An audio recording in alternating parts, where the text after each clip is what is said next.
حالانکہ زمین کے نیچے پانی کی سطح ایک ہے۔ اللہ تعالیٰ نے اپنی قدرت کی نشانی یہ مثال اس لیے دی ہے کہ یہ بات عام لوگوں کے مشاہدے میں آ چکی ہے۔ اب سوال یہ پیدا ہوتا ہے کہ پانی ایک لیکوڈ ہے جس کی خاصیت ہے وہ وہاں بہتا ہے، یعنی کہ اس کی مطلب وہ شیپ لے لیتا ہے نا ہر ایک چیز کی۔ اگر ایک ہی نوع کی دو چیزیں ہوں تو وہ آپس میں مل جاتی ہیں، ٹھیک ہے جی، جیسے دو لیکوڈ ہے۔ مگر ایسے مقامات پہ اللہ تعالیٰ نے پانی کی اس خاصیت کو سلب کر لیا تاکہ سمندر کے اندر یا سمندر کے کناروں پہ بسنے والی مخلوق کو پینے کے لیے ٹھنڈا اور میٹھا پانی مہیا ہو جائے تاکہ وہ اپنی زندگی کو برقرار رکھ سکیں۔ تو کیا اب بھی غافل انسان اپنے چشم بصیرت سے اللہ کی اس نشانی اور عظیم الشان نعمت اور قدرت کو نہیں دیکھے گا؟ اللہ کا شکر نہیں ادا کرے گا؟ آپ یہ دیکھیں کہ کس قدر زبردست بات ہے کہ ہمارا جو ہماری لینڈ کی ڈسٹریبیوشن ہے، جس میں آپ دیکھتے ہیں کہ ہمیں ریسرچ بتاتی ہے کہ ایک حصہ لینڈ ہے اور 3 حصے پانی ہے۔ سوچیں 3 حصے، ہم سمجھتے ہیں کہ زمین کتنی بڑی ہے، لیکن زمین میں سے جو پانی والا پارٹ ہے وہ 3 پارٹس ہے، یعنی کہ لینڈ کو 3 سے ملٹی پلائی کیے سے اتنا بڑا پانی ہے۔ اور پانی کو اللہ تعالیٰ نے یہاں پہ ٹھنڈے اور کھارے پانی کے ساتھ ساتھ چل رہے ہیں۔ اور اگر یہ تو میری خود آئی وٹنس ہے کہ میں کشمیر میں ایک جگہ گئی تھی، سنگم ہوٹل تھا ایک زمانے میں، تو وہاں کے ہم نے وہاں پہ اوپر سے کھڑے ہو کے دیکھا تھا، باقاعدہ 2 چشمے ساتھ چل رہے تھے، دونوں کا کلر بھی ڈفرینٹ تھا اور دونوں ساتھ ساتھ جا رہے تھے۔ اور الحمدللہ ابھی ریسنٹلی میں بھی اسکردو یا اس سائڈ پہ میں جب گئی ہوں، مجھے بھی ایگزیکٹلی جگہ یاد نہیں آ رہی، تو وہاں بھی میں دیکھ کر حیران رہ گئی کہ چشمے 2 ڈفرینٹ اور وہ ساتھ ساتھ چل رہے ہیں۔ اب آپ یہاں پہ گھر میں ایک ایکسپیریمنٹ کریں نا، آپ نیلے رنگ کا پانی اور لال رنگ کا پانی آپس میں مکس کریں تو وہ مل جاتا ہے نا، ٹھیک ہے نا، مکس اپ ہو جاتا ہے۔ اب یہاں اللہ کی قدرت دیکھیں کہ وہ آپس میں مکس اپ نہیں ہو رہے، کیونکہ اللہ تعالیٰ ان چیزوں سے انسان کو بینیفٹ دینا چاہتے ہیں، اللہ کی حکمتیں ہیں۔ اور پھر اللہ دیکھیں کہ کھارا پانی مقدار میں بہت زیادہ ہے۔ اب اگر ہم کہتے ہیں جی کھارا پانی کیوں ہے، میٹھا پانی کیوں نہیں رکھا ہوا؟ اب کھارے پانی کی اللہ تعالیٰ کی اور لاجکس ہیں۔ اب وہ کھارا پانی کیا ہے کہ ہم نے دیکھا کہ 3 حصے اگر پانی ہے تو سوچے کہ 3 حصے پانی میں میرین لائف کتنی ہوگی، یعنی کہ کتنی آبی مخلوقات ہوگی، کتنے آبی پودے ہوں گے، ایکوا لائف ہوگی اس کے اندر، اور اسی طرح وہ بھی مرتے بھی ہوں گے، ٹھیک ہے، ڈیکمپوز بھی ہوتے ہوں گے۔ تو یہ نمکین کھارے پانی میں جو نمکین ہے اس کی وجہ سے وہ اس میں آپ کے پانی میں بدبو نہیں اٹھتی، ورنہ آپ سوچیں یہ آپ کے سامنے نہر چل رہی ہے اور اس میں کوئی گندی کوئی چوہا یا کوئی بلی یا کسی کی لاش پڑی ہو تو کتنی سخت سمیل آتی ہے۔ تو یہ اللہ تعالیٰ کی ہمارے پر نعمت ہے، عنایت ہے کہ اللہ تعالیٰ نے یہ پانی کی بھی اتنی خوبصورت تقسیم رکھی، اور وہ کھارا پانی کی وجہ سے ہماری پوری دنیا میں بدبو سے بھرا ہوا نہیں ہے۔ وہ اس نے ان تمام چیزوں کو اپنے اندر سمو لیا ہے، اندر ہی ڈیکمپوز کر دیا، اس کے اندر اتنے لیول کا اللہ تعالیٰ نے نمکیات یا منرلز واٹ ایور جو چیزیں اللہ تعالیٰ نے رکھی ہیں، یہ اللہ کی حکمتیں ہیں۔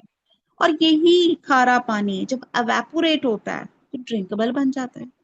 کتنی خوبصورت اللہ تعالیٰ کی سائنس ہے، کس طرح سائنس گھٹنے ٹیک دے اللہ سبحانہ تعالیٰ کی ان معجزات کے سامنے۔ بلکہ سائنس تو میں کہوں گی کہ قرآن ہی سے اخذ کی گئی ہے، 1000 سے زیادہ آیتیں ایسی ہیں جو سائنس کو چیلنج کرتی ہیں، جو قرآن نے پہلے بتا دی اور ریسرچ میں بعد میں جو ریسرچ میں بعد میں پتا چلی۔ تو ابھی ہم نے پڑھا کہ دو دو مغرب ہیں، 2 مشرق ہیں۔ اب آپ دیکھیں، وہی میں بتا رہی ہوں کہ اتنی تفصیل ہے، اتنی تفسیر ہے ان کی کہ آپ ہم حق نہیں ادا کر سکتے ان آیات کا۔ سورج اس وقت اتنے کروڑوں میل دور ہے، ذرا سا قریب آ جائے اس کروڑوں میل سے تو انسان گرمی سے مر جائے، اور اس جتنا اللہ تعالیٰ نے اس کو ڈسٹینس پہ رکھا اس سے ذرا سا اور پیچھے چلا جائے تو انسان سردی سے مر جائے۔ تو یہ اللہ تعالیٰ کی ہمارے پہ بڑی عنایتیں ہیں کہ اللہ تعالیٰ نے سورج چاند ستاروں کو ایک پراپر ڈسٹینس میں اپنے آربٹس میں گھوم رہے ہیں، انسان کے لیے فائدہ اٹھانے کے لیے ہمارے لیے کام کر رہے ہیں۔ اور پھر اسی طرح اللہ تعالیٰ نے یہ جو سمندر یہ بنائے، پھر آپ دیکھیں، اور دو دریاؤں سے مراد بات کے نزدیک ان کے الگ الگ وجود ہیں، جیسے میٹھے پانی کے دریا جن سے کھیتیاں سیراب ہوتی ہیں اور انسان ان کا اپنا پانی دیگر ضروریات کے لیے بھی استعمال کرتا ہے، اور دوسری قسم سمندروں کا پانی ہے جو کھارا ہے، جس کے کچھ اور فوائد ہیں، اور یہ دونوں آپس میں نہیں ملتے۔ اور بعد نے اس کا مفہوم یہ بیان کیا ہے کہ کھارے سمندروں میں ہی میٹھے پانی کی لہریں چلتی ہیں، اور یہ دونوں لہریں آپس میں نہیں ملتی بلکہ ایک دوسرے سے جدا اور ممتاز رہتی ہیں۔ اور اس کی ایک صورت تو یہ ہے کہ اللہ تعالیٰ نے کھارے سمندروں میں کئی مقامات پر میٹھے پانی کی لہریں جاری کی گئی ہیں، اور وہ کھاری پانی سے الگ رہتی ہیں۔ اور ایک یہ صورت جیسے ابھی میں نے بتایا کہ سم ٹائم یہ ہوتا ہے کہ کھارا پانی اوپر ہوتا ہے اور اس کی تہ میں چشمہ آب شیریں ہوتا ہے۔ اور پھر ایک تیسری صورت یہ ہے کہ جن مقامات پہ میٹھے پانی کے دریا کا پانی سمندر میں جا کے گرتا ہے، وہاں کئی لوگوں نے اس چیز کو مشاہدہ کیا، اس کو مشاہدہ کیا ہے کہ دونوں پانی میلوں تک ساتھ ساتھ چلتے ہیں، ایک طرف میٹھا دریائی پانی اور دوسری طرف وسیع و عریض سمندر کا کھارا پانی۔ ان کے درمیان میں اگرچہ کوئی آڑ نہیں، لیکن یہ باہم نہیں ملتے، دونوں کے درمیان میں یہ برزخ آڑ ہے جو اللہ نے رکھی ہے، اور دونوں سے تجاوز نہیں کرتے۔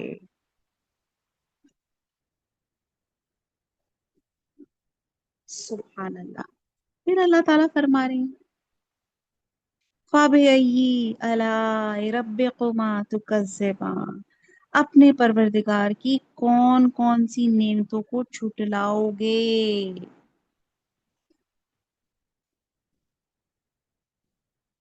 آیت نمبر 22، اللہ تعالیٰ ہم آپ کی کسی نعمت کو نہیں جھٹلاتے، تمام تعریفیں آپ ہی کے لیے ہیں۔ آیت نمبر 22، یخرجو، اخراج سے ہے، نکلتے ہیں، منہما، ان دونوں سے، لؤلؤ، موتی، والمرجان، اور مونگے۔ اب اس کو انڈر لائن کر لیں۔ اب اللہ تعالیٰ فائدے بھی بتا رہے ہیں کہ کیا کیا فائدے ہمیں ملتے ہیں،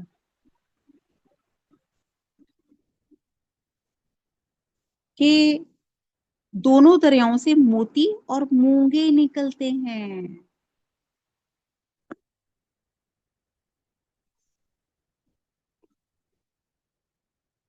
مرجان برزخی مخلوق، مرجان دراصل جمادات اور نباتات کے درمیان برزخی پیدائش ہے، جس طرح سب موتی پتھروں ہی کی قسم کے ہوتے ہیں تو مرجان بھی پتھر ہی کی قسم ہے، لیکن یہ نباتات کی طرح بڑھتا ہے اور جمادات کی طرح جامد نہیں۔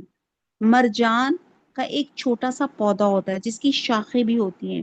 موتی اور مرجان عموماً کھارے پانی کی پیداوار ہے، مگر اس کھارے پانی کے نیچے اللہ سبحانہ تعالیٰ نے قدرت سے میٹھے پانی کے چشمے بھی ابل رہے ہیں۔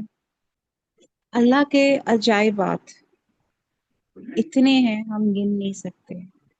یہاں تو بالکل تھوڑی سی اللہ تعالیٰ ہمیں تھاٹ پرووکنگ، اس کو کہتے ہیں نا، ایک کچھ نعمتیں گنا کے ہمیں کہہ رہے کہ دیکھو تو صحیح کہ ہم اللہ کی کون کون سی نعمتوں کو جھٹلا رہے ہیں۔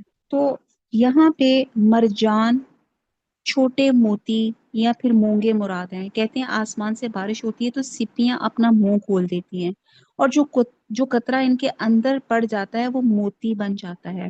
اور مشہور یہی ہے کہ موتی وغیرہ میٹھے پانی کے دریاؤں سے نہیں بلکہ آب شور یعنی کہ سمندروں سے ہی نکلتے ہیں۔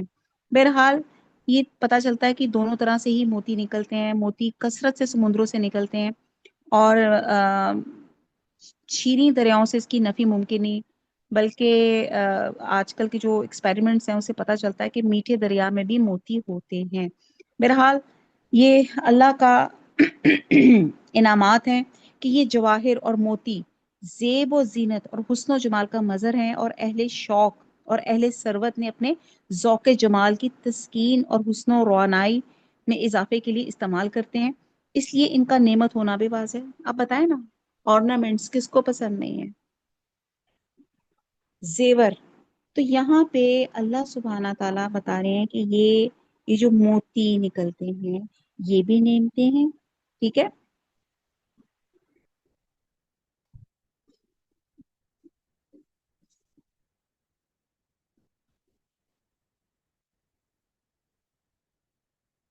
تو یہ چیزیں اللہ تعالیٰ کی حیرت انگیز تخلیقی کارناموں کے نتیجے میں پیدا ہوئی ہیں جس سے انسان فائدہ اٹھا ہے. پھر اللہ تعالیٰ دوبارہ پوچھ رہے ہیں، آیت نمبر 23، فَبِأَيِّ آلَاءِ رَبِّكُمَا تُكَذِّبَانِ، تو تم اپنے پروردگار کی کون کون سی نعمت کو جھٹلاؤ گے؟ اللہ سبحانہ تعالیٰ ہم آپ کی کسی نعمت کو نہیں جھٹلاتے، اور تمام نعمتیں، تمام اللہ تعالیٰ، آپ تمام تعریفیں اللہ سبحانہ تعالیٰ آپ کے لیے ہیں. آیت نمبر 24،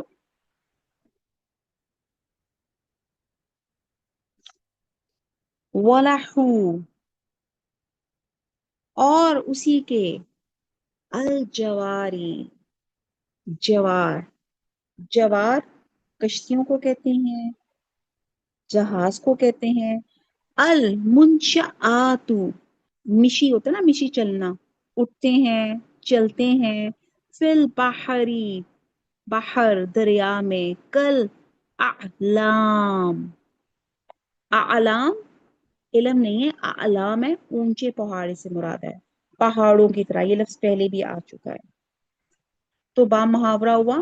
اور جہاز بھی اسی کے ہیں جو دریا میں پہاڑوں کی طرح اونچے کھڑے ہوتے ہیں. اب مزید اللہ تعالیٰ بتا رہے ہیں کہ اللہ تعالیٰ نے انسان کو اتنی عقل دی کہ اس نے بڑے بڑے اونچے جہاز تیار کر لیے جو بڑے بڑے سمندروں کو، یہ موجوں کو چیرتے ہوئے جاتے ہیں. لہٰذا انسان کے اس فعل کی نسبت اللہ تعالیٰ نے براہ راست اپنی طرف کی ہے. تو یہ جہاز دراصل انسان کی ملکیت میں نہیں، اللہ کی ملکیت میں ہے. ٹائٹینک کے بارے میں ہم سب جانتے ہیں. ٹائٹینک جس نے بھی بنائی، اس کا ایک بہت مشہور جملہ تھا کہ جب اس کو اتنا پراؤڈ فیل ہوا نا کہ میں نے اتنا بڑا جہاز، اتنی بڑی ٹائٹینک بنائی، تو اس نے کہا اس کو تو خدا بھی نہیں ڈبو سکتا. اور وہ پہلے ہی سفر میں بڑی شان کے ساتھ نکلا، بڑا پراؤڈ، اور اس کی سوچ میں بھی نہیں تھا. اور کیسے گلیشیئر ٹکرایا اور کس طرح وہ آن میں وہ ساری کشتی ڈوب گئی اور ایک قصہ پارینہ بن گیا.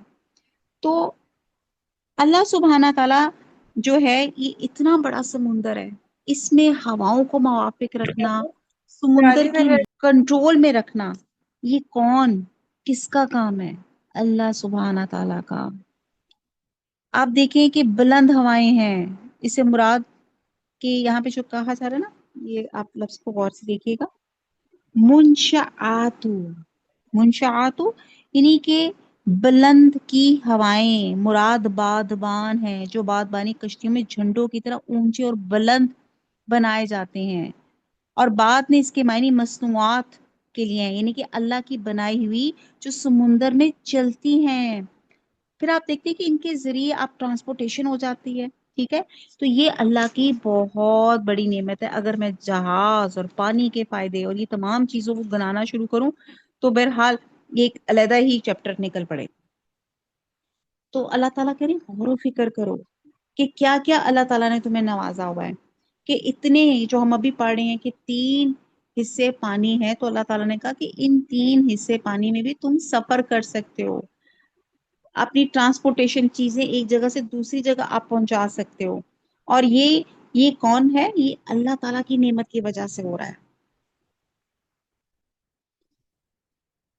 پھر آگے اللہ تعالیٰ پھر کہتے ہیں فَبِأَيِّ آلَاءِ رَبِّكُمَا تُكَذِّبَانِ، تو تم اپنے پروردگار کی کون کون سی نعمت کو جھٹلاؤ گے؟ اللہ سبحانہ تعالیٰ ہم آپ کی کسی نعمت کو نہیں جھٹلاتے، سب تعریفیں آپ کے لیے ہیں. آیت نمبر 26، کلو، سب، من، جو، علیہا، اس پر ہے، فانن، فانن فنا ہونے والا ہے، با محاورہ. کہ جو مخلوق زمین پہ ہے سب کو فنا ہونا ہے. آیت نمبر 27. وہ یبقا باقی رہے گا. وجہو وجہو ذات ربی کا تیرے رب کی ذل جلالی والاکرام صاحب جلال اور اکرام اور عظمت کریم. دونوں آیات کا 26 اور 27 کا با محاورہ ہے کہ جو مخلوق زمین پہ ہے سب کو فنا ہونا ہے اور تمہارے پروردگار ہی کی ذات بابرکت ہے جو صاحب جلال اور عظمت ہے باقی رہے گی. آیت نمبر 26 سے لے کے جو 30 ہیں ان آیات میں جن اور انس کو اس حقیقت سے خبردار کیا گیا ہے کہ تمہاری زندگی اور دنیا کا سارا ساز و سامان عارضی ہے.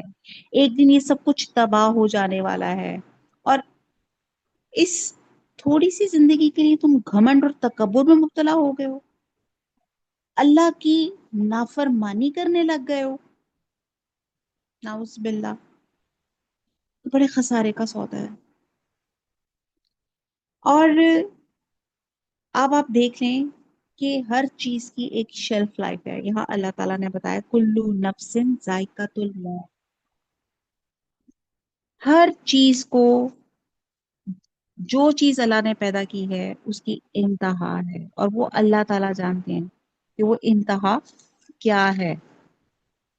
کب کسی کا وقت مقرر ہوگا اور کب اس کی موت آئے گی، کب اس کی پیدائش ہوگی، کب اس کی موت ہوگی، یہ اللہ تعالیٰ کے ہاتھ ہے.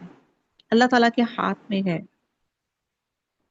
فنائے دنیا کے بعد جزا و سزا یعنی کہ عدل کا اہتمام ہوگا تو یہ بھی ایک نعمت عظمی ہے جس میں شکر الہی واجب ہے. ہر چیز جو چیز بھی مخلوق ہے وہ حادث ہے اور قدیم صرف اللہ تعالیٰ کی ذات ہے.